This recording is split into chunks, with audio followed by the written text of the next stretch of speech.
shall now start with the wiring. The auto MPV has 4 digital inputs as sensors and 4 potential-free relay outputs which can start or stop pumps or solenoid valves.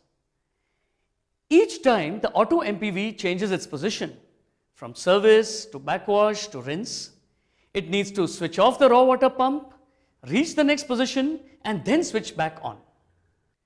Raw water pumps can be either single-phase centrifugal, 3-phase or single-phase submersible. Each of these has a different starter or PSP.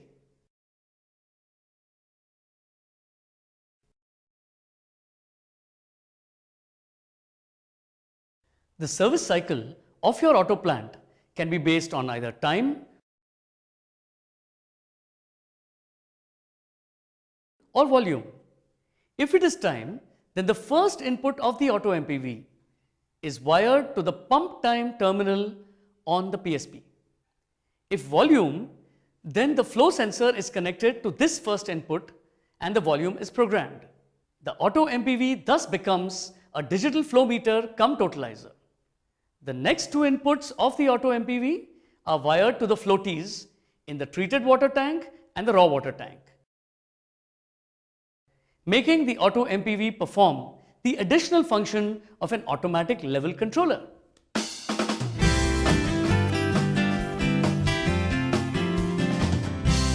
first step in the wiring involves the stripping of the 2-core 0.5 mm wires.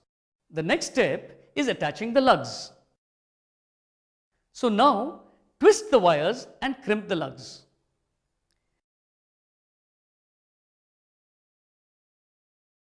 The waterproof cover needs to be removed.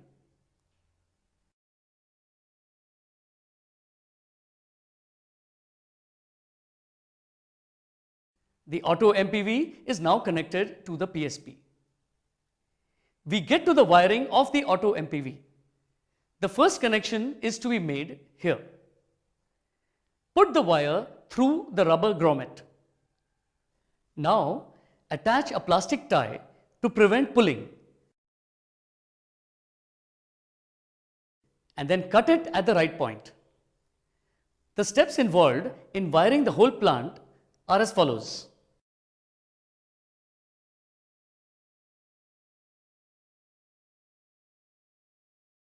Connect 4 and 5 on the auto MPV to pump time on the PSP.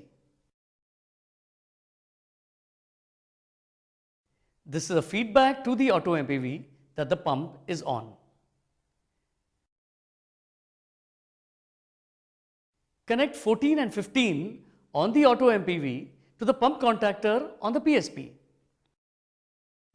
This is an output from the Solo that will start and stop the pump when the position has to be changed or when the tank level is high or low.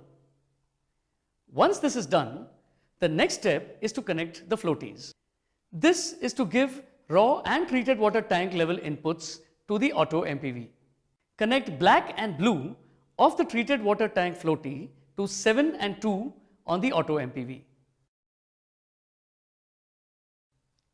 Connect black and blue of the raw water tank floaty to 7 and 3 on the auto MPV.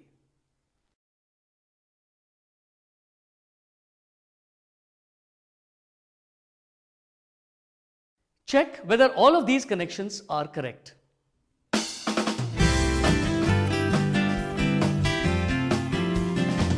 Programming of the PSP.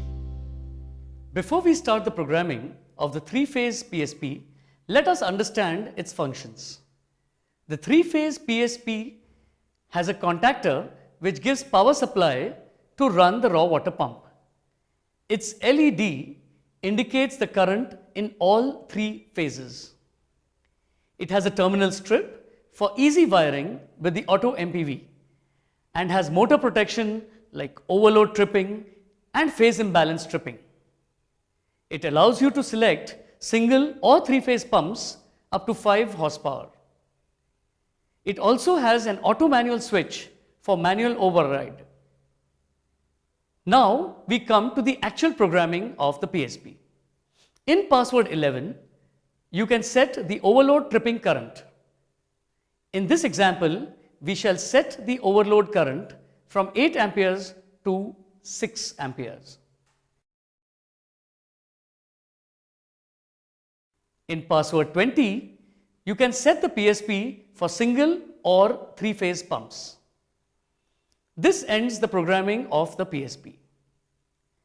Only when the pump is on, the time countdown takes place, indicated by the blinking dots. If for any reason the pump switches off, the countdown stops, indicated by the dots not blinking.